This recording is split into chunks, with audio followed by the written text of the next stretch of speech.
Ladies and gentlemen, welcome to the Zativa Live podcast with us, secret agent Lil Serg. Sergio, how are you, sir? Welcome. Great, excited. Yeah, first of all, thank you guys for being here. Honestly, it means a lot to us. You guys have always been a great supporter of BKFC, and now with the Prospect Series and the amateur show, it's really honestly appreciated that you guys come out. You know, I know with Artie and Manny and yourself and the whole crew, it's amazing and it's very, very much appreciated. No, honestly, it's really a pressure for us. Everything you guys have done since the beginning. I mean, we've been there, but you guys also have backed us up, so we appreciate that. Of course. Serge, give us a little bit of information. What is Prospect Series exactly? So Prospect Series really came to life because as this sport is growing, as we know, BKFC is the fastest growing combat promotion in the world, and the growth is obviously happening so fast that we just need to find new talent. There's a lot of guys and girls that want to fight. They want to take the gloves off and step into the ring. And, obviously right now we're looking for talent constantly, right? So we just want to, we'll always be fine taking talent from boxing and MMA, but we really, really want to set out to create the future of the sport, right? Give opportunities also. 100%. And give them a platform so that they can, the first time they do an amateur fight, it doesn't have to be in boxing, it doesn't have to be in MMA, it could be in bare knuckle, even though they have to wear small gloves. Good. Question. So how long have you been part of BKFC? Since about 2018, and it was just really, I met Dave Feldman, and just ever since then, people ask me my title with BKFC, and I was going to ask you that, but that's a... I just say F.O.D Friend of Dave. Friend of Dave. Yeah. Secret agent, Friend of Dave. Secret agent, yeah. Okay, that means you do everything, you help out, you're involved in everything. Yeah, are you like in charge of the prospect right now somewhat? So Nelson Lopez and I have been pretty much tasked with heading up really the Prospect Series on the amateur level, and then just we're very involved on the Prospect Series, but overall just helping grow the business and the promotion all over. Him and I are leaving to Africa to launch BKFC Africa, and then from there we go to Bulgaria to have the fights November 17th. Listen, you guys have done an amazing job. Personally, I've noticed that the growth has been so fast. I mean, and you've gotten a lot of new investors, which is taking it to another level. Definitely. With great sponsors. The reality is that what Dave Feldman set out to do many, many years ago in 2010, you see now it's all coming together, and it's coming together in an amazing way. The size of what's going on, and just kind of be really, I believe it is taking over the combat sports world. No, 100%. Yeah, I totally agree. And I'm excited about the fact that we're having the amateur series, right? So, and Dave said it a few times. He's like, when we see, obviously we see MMA gyms all over the world. We see boxing gyms all over the world, jiu-jitsu gyms all over the world. But and Dave said, he goes, once we start seeing bare knuckle gyms open up, like we know that's it, and it's starting to happen. I mean, there's gyms in Miami. If you look at the gym where, Palomino trains, basically the goat of bare knuckle is in Miami, and that gym has really evolved. Yet obviously with Eric Castaños, that's Young Tigers Foundation. Young Tigers Foundation with Eric Castaños, but it's become a very, very good bare knuckle gym. A lot of guys are going through there, and just really because you got to learn from the master, right? And I agree. The proof is in the pudding there. A question: how can anyone, like an amateur, someone wants to get involved in the Amateur Prospect Series? How can they How can they find out? How can they look into it? Who do they contact? Where do they go? I mean, the best way is just obviously stay tuned and just sign into the app, and then the bare knuckle app. There'll be some stuff on there. We have an IG account which is BKFC Prospects, and on there we're announcing tryouts. And these guys and girls come out to the tryouts, and they just automatically get on the radar. They make the list. They might not get picked to fight on the very next fight, but they'll be on the list. There's some guys on here that we found from the Prospect Series that we needed to match fights. And where's the first place we looked was on the list of guys and girls that were on the on the tryouts. Mostly here in Miami, but now we're having tryouts. We do in South Carolina. We've gone all over the place. That was my next question. How do you pick a city or a state? How do you go about that? I think it really is the parent company is leading the way, right? As we're starting to open up states, South Carolina, we do a tryout in South Carolina. Utah, we'll do a tryout in Utah. Just going around following the lead of what the parent company is doing, because it makes sense. Because then the hype is there, and then we want to develop the talent.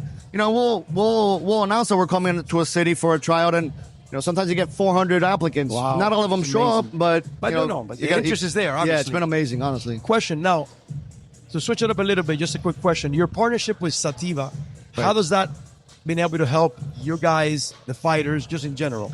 But obviously, when these guys and girls get in the ring and they fight, there's injuries, right? But it's what happens before the fight, right? You're getting these guys healthy, getting these girls healthy before, so when they go in there, they can perform better, they feel better, they're stronger, and that always helps with injuries, right? You're trying to avoid the injuries. Obviously, in the sport, there's injuries, you can't avoid it, but at the end of the day, it lessens the injuries, and then if they do get injured, they go see you guys, and then the recovery is that much better, that much faster, and then we can get them in there, we can get them back in the ring a lot sooner than if they didn't have somebody like Zativa taking care of them.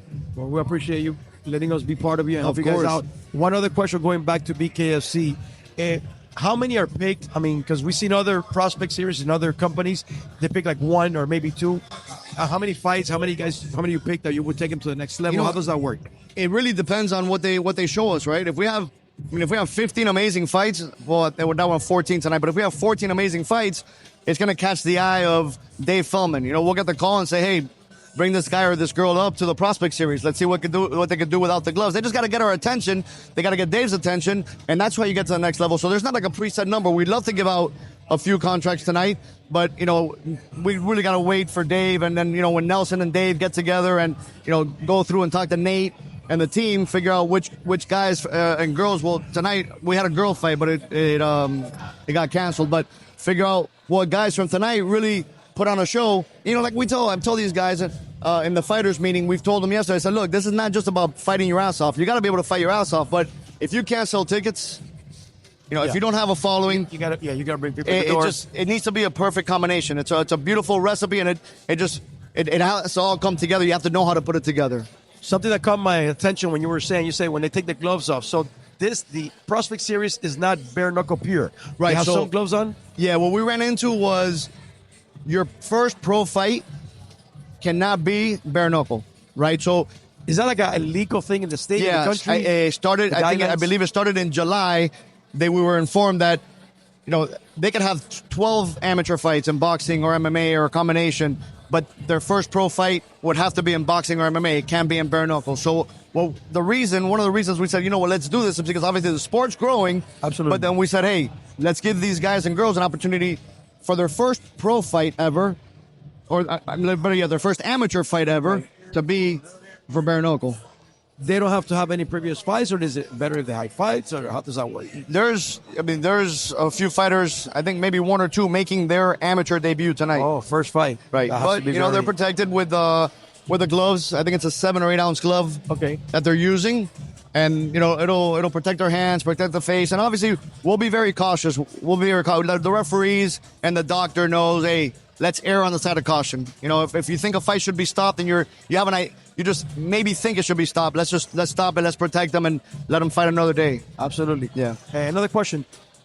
Where can they see it? Is there any other way than the app, or just is the app because it's something that's international, like so right now tonight's fight is not streaming live. Okay. But you got to be here if you want to watch these fights. You got to buy a ticket. And you got to be here. So how do you find out about this fight? Somebody that Well, the fighters have to post. So there's one thing I was telling the fighters, and we were talking about like this. If you look around, this doesn't look like an amateur event. This is a pro event. Yeah, we're every fighter got a poster. Every fighter got a welcome letter. Every fighter was treated like a professional because these guys and girls that are going to be fighting for us, they need to know what it feels like to fight on the big stage. Be there on time. Represent yourself right. Represent the promotion. And, you got to sell tickets. So we really depend on them to go out and promote it. But obviously, we're promoting this through the BKFC Prospects app, right? So we're going to be announcing this. And as that platform grows, we're getting followers every day. We're doing a really great job with that IG account. So social media, obviously social media is leading the charge with marketing. Of course. And that's really what we're depending on.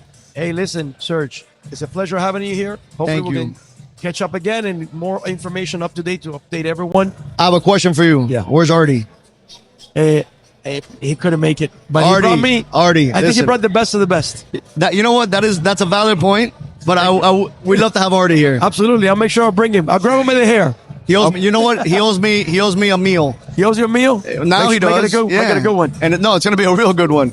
I'm talking like $500-600. Lobster and fillet, Artie. Lobster fillet. Okay, get like 4 tickets so Manny and I can go. Like 4 invitations. No, you guys have to come. Obviously, have no other way. But listen, I really appreciate it. Thank you for having me on, and look forward to the future. And we're going to be doing a lot of these, so I'll be calling you Absolutely. guys because we want to have you at every single one of Hey, them. have an amazing amateur prospect night. God bless, and see you guys soon. It's going to be awesome. Thank you very much. Thank you, brother.